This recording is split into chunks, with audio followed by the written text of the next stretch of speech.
బేహద్ పరం మహాశాంతి. బేహద్ ఆత్మిక పరివారమునకు, ఆత్మిక సోదరి సోదరులకు బాపూజీ దశరథ్ భాయ్ పటేల్ తెలుగు ఛానల్కు స్వాగతం. ఈరోజు మనము సాక్షి బేహన్ ద్వారా మోక్షమునకు అనేక మార్గాలు ఏమిటి, ఎలా అనేటువంటి విషయమును జ్ఞానం యొక్క మరణ చింతన మథనం ద్వారా పరమ సత్యమైనటువంటి జ్ఞానము మరియు పరంపిత లేకుండా మోక్షం అనేది అసంభవము అనేటువంటి విషయాన్ని అందరికీ చెప్తూ ఉన్నారు. ఆత్మ అయినా సరే, ఏ ఆత్మ అయినా సరే ఈ పంచతత్వాల ప్రపంచం నుండి, శరీరం నుండి ముక్తి పొందాలి అంటే తప్పకుండా జ్ఞానం అనేది కావాలి. దీని గురించి బాపూజీ కూడా చాలా వీడియోల్లో చెప్పడం జరిగింది. అసలు ఆత్మ కర్మ బంధనాలలో అనగా పంచతత్వాల్లో ఎలా ఇరుక్కుపోయింది? ఆత్మ అంటేనే ఊర్జ అని శాస్త్రాల్లో చెప్పారు. దీన్నే చైతన్యము అని కూడా అంటూ ఉన్నారు. ఇంగ్లీష్లో కాన్షియస్ స్టేజ్ అని అంటూ ఉంటారు. ఎంత జ్ఞాని అయినా సరే వారి యొక్క ప్రారంభం అనుభవించాల్సి వస్తూ ఉంటుంది. జ్ఞానంలో కొత్తగా వచ్చిన వారు ఫస్ట్ వారి యొక్క కారణ శరీరమును ఛార్జ్ చేసుకోవాలి. దీని గురించిన పూర్తి జ్ఞానం తెలుసుకోవాలి అంటూ ఉన్నారు సాక్షిబేన్. శరీరమును గురించి అంటే సూక్ష్మ శరీరం, కారణ శరీరం గురించి తెలుసుకోవాలి. కారణ శరీరం అంటేనే ఆకాశతత్వం. దీనిలోనే మనసు అనేది ఉంటుంది. దీన్నే మనసు అంటారు. ఏ విధంగా కంప్యూటర్ మెమరీలో అంతా దాని యొక్క చిప్పులోనే డేటా అంతా దాగి ఉంటుందో ఆ లెక్క ప్రకారమే అది అవుట్పుట్ ఇస్తూ ఉంటుంది. కంప్యూటర్ తనకు తానే ప్రోగ్రామ్ ఏమీ చేయలేదు. దానిలో మనం పెట్టినటువంటి ప్రోగ్రాం అనుసారంగా అదంతటా అదే నడుస్తూ ఉంటుంది. దీని గురించే బాపూజీ కూడా మొన్న ఈ మధ్య వీడియోలో కూడా బ్రహ్మ సృష్టి ఆయన ఒక ప్రోగ్రామింగ్ అనేది ఉంది. విష్ణువుకి ఒక ప్రోగ్రామింగ్ అనేది ఉంటుంది. దీన్నే సైన్స్ వాళ్ళే కంప్యూటరైజ్డ్ అని కూడా అన్నారు అని చెప్పడం జరిగింది. అయితే అజ్ఞాని మానవులు ఆత్మ కూడా వారి యొక్క మనసు వాయుమండలం యొక్క ప్రభావంలోనే నడుస్తూ ఉంటుంది. అనేక కర్మ బంధనాల్లో అందుకనే వాళ్ళు ఇరుక్కుపోతూ ఉంటారు. అంత కష్టాలు, దుఃఖాలు కూడా అనుభవిస్తూ ఉంటారు. వీరు ఎంత భక్తి చేసినా, ఆధ్యాత్మిక అభ్యాసం చేసినా సరే ఆత్మ జ్ఞానం అనేది స్వయం జాగృతి కాకపోతే, ఆత్మ పవరు రాకపోతే ఆత్మకు తమ కర్మ బంధనాల నుండి విముక్తి అనేది కట్ చేసుకోవటం అనేది కుదరదు. అంతవరకు ఆత్మ జ్ఞానము తోటి వాళ్ళు మరి ఈ యొక్క ప్రపంచం అనే భవసాగరంలోనే ఇరుక్కుపోతూనే ఉంటారు. ఈ యొక్క సృష్టి నుండి వాళ్ళు బయటపడలేరు. అయితే కర్మ బంధం నుండి బయటపడటం కోసం 2 ముఖ్యమైనటువంటి ఫ్యాక్టర్స్ ఉన్నాయి. అది ఏమిటి అనగా, ఒకటి బేహద్దు పరమ జ్ఞానము, 2 యోగము, పరమాత్మతోటి కనెక్షను, సంబంధము జోడించుకోవటం, కనెక్ట్ అవ్వటం, కర్మయోగిగా కావటం, పరంపిత పరమాత్మతోటి యోగం జోడించటం, ఇంకా కొత్త కర్మలు ఖాతాలు తయారు చేసుకోకుండా ఉండటం. అతి సూక్ష్మ రూపంలో కర్మ బంధనాలు తయారవుతూ ఉంటాయి. ఆత్మలో పవరు వచ్చేంత వరకు కూడా కర్మ బంధన అనేది వదిలిపెట్టలేము, వదలనూ లేము. అనగా కారణ శరీరము చిత్తంలో సంస్కారాలని, సంచిత కర్మల యొక్క బీజం ఏదైతే ఉంటుందో దీనిని జ్ఞాన యోగాల యొక్క పవర్ తోటే దగ్ధం చేసుకోవటం జరుగుతూ ఉంది. బాపూజీ కూడా నిన్న మనసు యొక్క లోతు విషయాల గురించి చెప్తూ మనసు, బుద్ధి, సంస్కారాలు ఎలా ఉంటాయి, ఎక్కడ దాకా ఉంటాయి అని కూడా చెప్పడం జరిగింది. మరి ఈ కారణ శరీరంను సాఫ్ చేసుకోవాలి. ఇది పంచతత్వాల నుండే ముక్తి అప్పుడు పొందగలుగుతూ ఉంటారు. లేకపోతే బంధనాల్లో ఇరుక్కుపోతూ ఉంటారు. ప్రారంధం అయితే తయారవుతుంది. వైబ్రేషన్ రూపంలో కూడా డేటా అంతా వస్తుంది.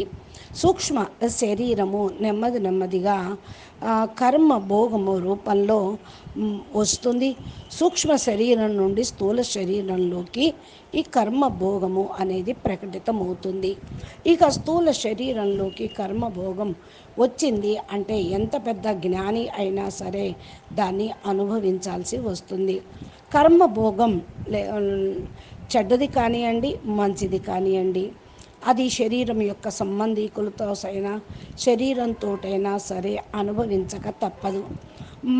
మనోవాక్ కర్మలతోటి, వచన్ కర్మతోటి కర్మ ఏదైతే చేస్తూ ఉంటారో అవన్నీ కూడా సంకల్పాల ద్వారానే జరుగుతూ ఉంటాయి. అంటే సంకల్పం కూడా కర్మే అని అన్నారు. ఫస్ట్ వైబ్రేషన్ రూపంలో కారణ శరీరంలో ఉంటూ ఉంటుంది. నెమ్మది నెమ్మదిగా సంకల్పం సూక్ష్మ శరీరంలో స్థూల శరీరంలోకి వచ్చేస్తుంది. దీన్ని తగ్గించుకోవాలి అంటే స్థూలంలో కర్మలు చేయకుండా ఉండటం, అనగా సంకల్పాలు ఎక్కువగా చేయకపోతే దానికి సంబంధించినటువంటివి ఏమీ కూడా అది స్థూలంలో కూడా ప్రకటితం కావు. స్థూలంలో ప్రకటితం అవ్వటం స్టార్ట్ అయింది అంటే ఇక ఒకసారి అయితే అది కర్మ భోగం రూపంలో అనుభవించక తప్పదు. యోగం ద్వారా మరి అది వాటిని కట్ చేసుకోవచ్చు.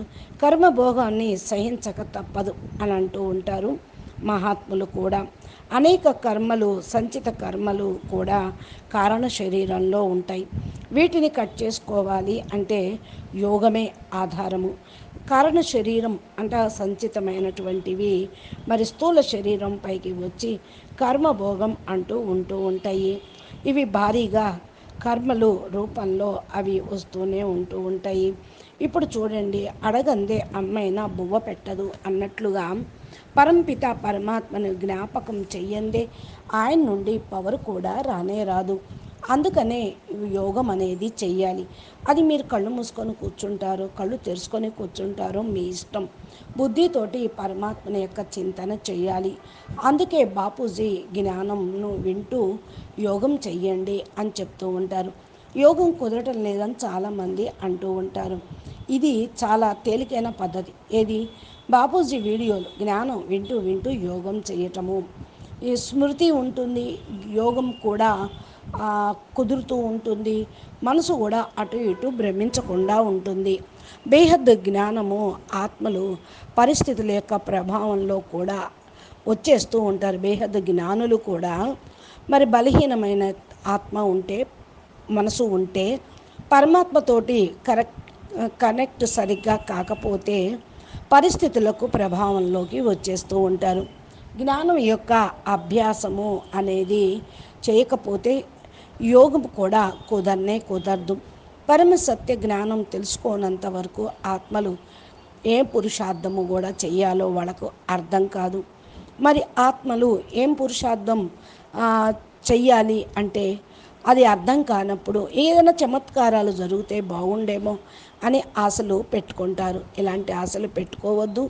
జ్ఞానంతో పురుషార్థం చేయండి. తమ కర్మలు ఏవైతే చెయ్యాలని ఉన్నదో అవి చేస్తూ ఉండండి. ఈ చమత్కారాలు కూడా ఒక రకంగా మాయ అన్నట్లే. ఆత్మ అంటే ఊర్జ. ఇది ఎలా ప్రభావితం అవుతుంది అనేది మీరు ఆలోచించండి. మరి మనసు, బుద్ధి, సంస్కారాలు నిర్ణయిస్తూ ఉంటాయి. ఆత్మలో మనసు అతి సూక్ష్మమైనది. మరి ఇంకా దానికంటే సూక్ష్మమైనది బుద్ధి కంటే సూక్ష్మమైనది సంస్కారము. మనసుని, బుద్ధిని కంట్రోల్ చేస్తూ ఉంటుంది. మనసు అత్యంతమైనటువంటి కంట్రోల్ అనేది అంత త్వరగా కానే కాదు. బుద్ధి ద్వారా మనసును సంచాలనం చేస్తూ ఉంటుంది. అందుకనే మనసులో సంకల్ప వికల్పాలు వస్తూ ఉన్న అవి బుద్ధి ద్వారానే వస్తాయి అని తెలుసుకోండి. సంస్కారాలు బుద్ధిని కంట్రోల్ చేస్తూ ఉంటాయి. సంస్కారాలు అనేక జన్మల కర్మల యొక్క భోగ ప్రవృత్తి అనే అర్థం చేసుకోండి. బుద్ధిని ఇవి ప్రభావితం చేస్తూ ఉంటాయి. బుద్ధి ఎక్కడ ఉంటే మనసు కూడా అక్కడికే పరుగులు తీస్తూ ఉంటుంది. ఆత్మశక్తి కూడా ఆ దిశలో అది ప్రయాణం అవుతూ ఉంటుంది. ఇవే పాత సంస్కారాలు కూడా అయిపోతూ ఉంటే దాని వెనకాల మనసు కూడా పరుగులు తీస్తూ ఉంటుంది. ఇంకా ఈ యొక్క సంస్కారాలు అప్పుడు గట్టిపడిపోతూ ఉంటాయి. మరలా కొత్త సంస్కారాలు కూడా తయారవుతూ ఉంటాయి. అనగా ఆత్మ ఈ తత్వాలలో ఇరుక్కుపోతూ ఉంటుంది. కాబట్టి మీరు మరి సత్యంగా చెప్తూ ఉన్నానా అంటే సత్యం ఎప్పుడైనా చేదుగానే ఉంటుంది. కొందరైతే ఈ మంత్ర తంత్ర జపాలతోటి మీ కర్మభోగాలు సమాప్తమవుతాయి అని చెప్తూ ఉంటారు. ప్రాలబ్ధం అనుసారంగా జరగాలే తప్ప ఇక అలాగేమీ జరగదు. ఒకసారి కర్మ బంధనాల్లోకి ఇరుక్కుపోయిన తర్వాత బుద్ధిలో పరమ సత్యమైనటువంటి జ్ఞానం అనేది రానే రాదు. బేహద్దు పరమ జ్ఞానం లేనంత వరకు ఆత్మ తత్వాల్లోనే ఇరుక్కుపోతుంది అనే విషయాన్ని మీరు మర్చిపోవద్దు. ఎప్పుడైతే ఆత్మ పూర్తిగా మరి బంధన ఉంటుందో తత్వాల్లో ఉంటూ ఉంటే అది స్థూలంగా చేసినటువంటి సేవా ఫలితం తత్వాలు కలిసిపోతూ ఉంటాయి. ఇక్కడ పరంప్రకాశము పరంపితయే జీవన్ముక్తికి మార్గాన్ని చూపిస్తారు. జ్ఞానము సంపూర్ణంగా ఉంటే జీవన్ముక్తిని పొందగలుగుతూ ఉంటారు. స్థూలంగా సేవ దాని యొక్క ఫలితం కూడా మీకు లభిస్తూ ఉంటుంది. ఈ రోజుల్లో భక్తిలో కూడా గురువులు మరి సాధువులు మహాత్ములు మోక్ష ప్రాప్తి ఏమీ చేయించటం లేదు. ఆ తత్వాల్లో ఉంటూ ఉన్నారు వాళ్ళు కూడా. మరి ఏదైనా సరే తత్వాల్లో అనుభవించాల్సిందే. ఎవరైనా కూడా కోరిక ఉంటుంది అంటే అది ఆ సంస్కారంగా తయారు అయిపోతే మనసు ఆ తత్వాల యొక్క బాధ నుండి తొలగిపోతూ ఉంటుంది. బీకేలో కూడా దేవీ దేవతలుగా అయ్యి సుఖభోగాలు అనుభవించాలనే కోరిక పెట్టుకొనే వాళ్ళు పురుషార్థం చేస్తూ ఉంటారు. ఇదే వాళ్ళను పరమ సత్యం యొక్క జ్ఞానం దగ్గరికి చేరనివ్వటం లేదు. ఇలాగే భక్తిలో కూడా అహం బ్రహ్మస్మి అని చెప్తూ ఉంటారు. మరి బాపూజీ కూడా మొన్న అన్నారు, అహం బ్రహ్మస్మి, నేను బ్రహ్మని, శివోహం శివోహం అంటూనే శరీరాలు వదిలేశారు. ఎవరైనా శివుడిగా అయ్యారా? ఎవరైనా మరి బ్రహ్మగా అయ్యారా? ఇదంతా కాదు అంటున్నారు బాపూజీ. మీది భక్తిలో కూడా మరి రాంగ్ అనేగా, దీని నుండి కూడా ఏమీ లాభం లేదు. ఉపాసన ఏదైతే చేస్తూ ఉన్నారో దాని నుండి కూడా ఏమీ లాభం లేదు.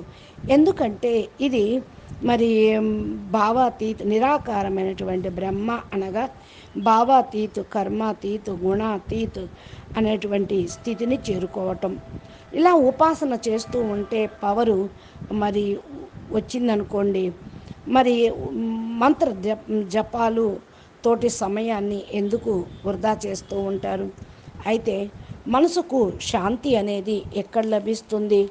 ఇవన్నీ కూడా సూక్ష్మ అనుభూతులు పొందితే ఆత్మ మోక్షాన్ని ప్రాప్తి పొందగలుగుతుంది. సుఖానుభూతిని సూక్ష్మతత్వం యొక్క మాయే అని అర్థం చేసుకోండి.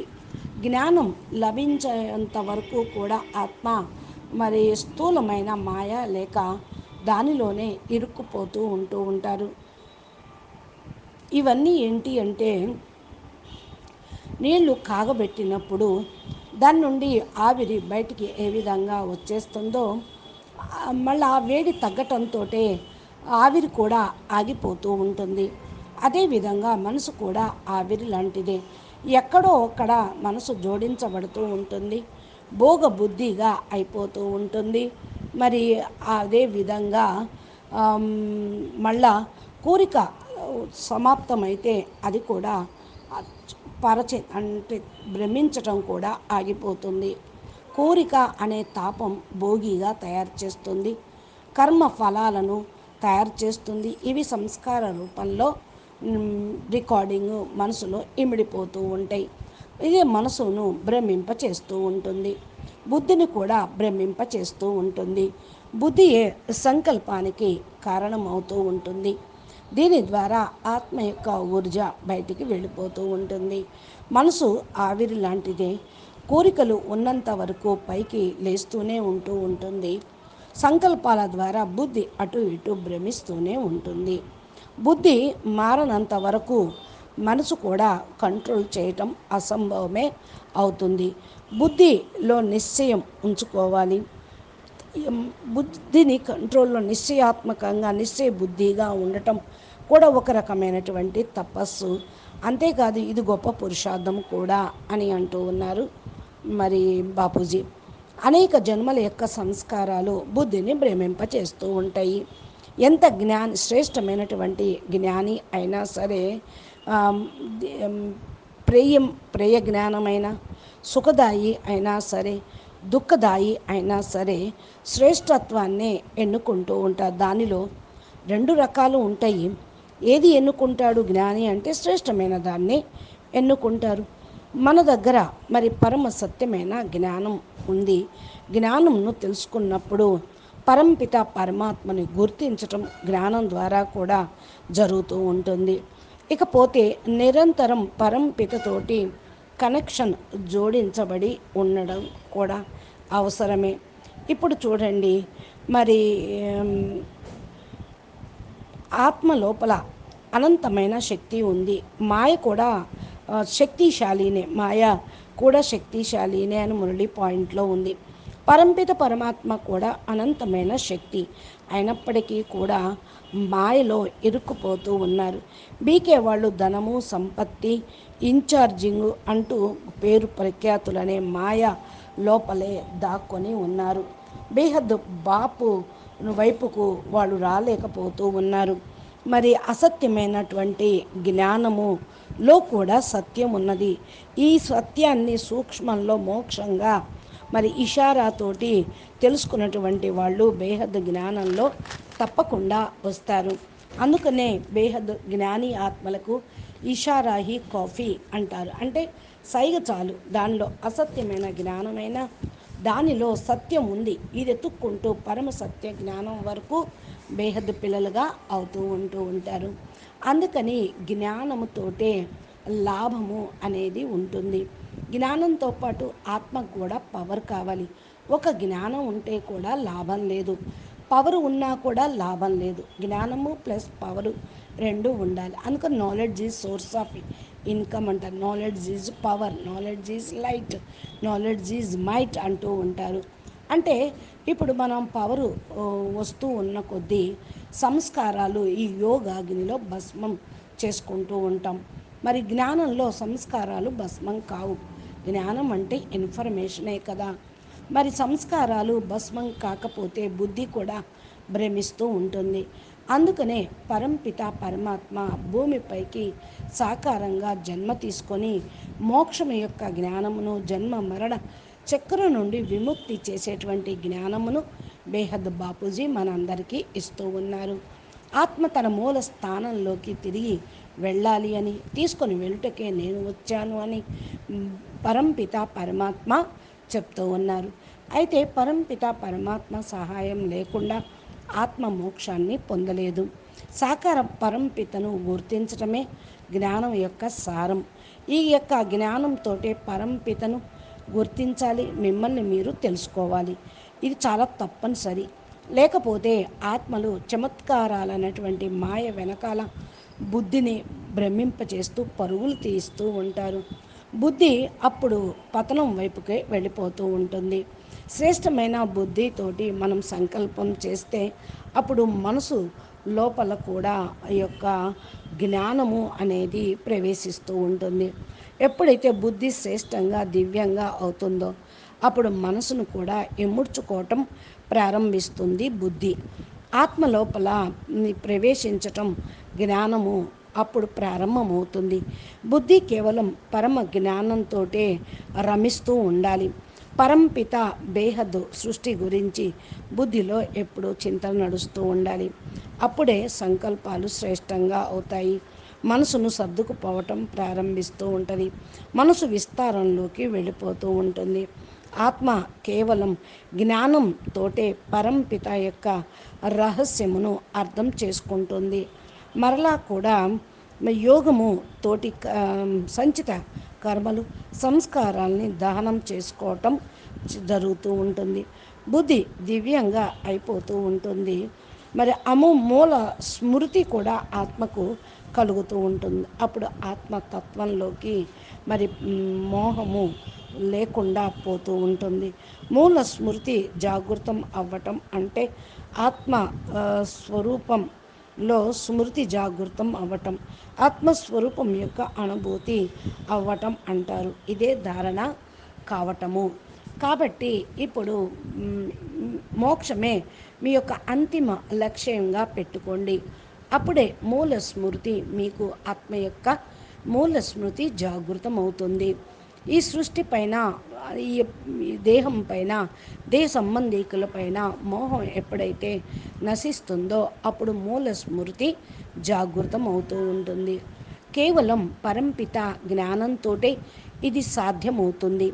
ఎవరైనా సరే మోక్షము, ముక్తి, జీవన్ముక్తి పొందాలి అంటే బాపూజీ దశరథ్ భాయ్ పటేల్ తెలుగు ఛానల్లో బేహద్ బాపూజీ చెప్పినటువంటి బేహద్ జ్ఞానంను విని అభ్యాసం అనేది చేయాలి. బేహద్ బాపుని గుర్తించండి. మళ్ళీ విశ్వ సేవాదారిగా అయ్యి సేవతోటి బేహద్ భాగ్యాన్ని తయారు చేసుకోండి. అప్పుడు నిరంతరం యోగం కూడా కుదురుతూ ఉంటుంది. బాపుతోటి సంబంధం కూడా తయారవుతూ ఉంటుంది. ఇది చాలా ముఖ్యమైనటువంటి జ్ఞానం. మీరు చాలా జాగ్రత్తగా వినండి.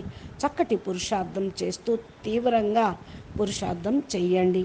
భలే మీరు ఏ భక్తి మార్గంలో ఉన్నా, వేరే సంస్థల్లో ఉన్నా సరే, మాయ నుండి, రాయల్ రూపంలో వచ్చే మాయ నుండి మిమ్మల్ని మీరు రక్షించుకోండి. లేకపోతే దాంట్లోనే ఇరుక్కుపోతూ ఉంటారు. మరి సాకారంగా ఉన్న బాపుని తెలుసుకోకుండానే మీ భాగ్యం అది చేస్తుంది. భాగ్యం నుండి వంచితులను చేస్తుంది మాయ. అచ్చా, పరం శాంతి. నమస్తే, ధన్యవాదాలు. बेहद के बेहद परम परम परम महाशांति है, महाशांति है, महाशांति है. బాపూజీ దశరథ్ భాయ్ పటేల్ తెలుగు ఛానల్లో బాపూజీ చెప్పే వీడియోలు ఉన్నాయి.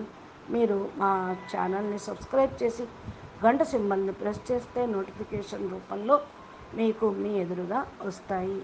అచ్చా, పరం శాంతి. నమస్తే.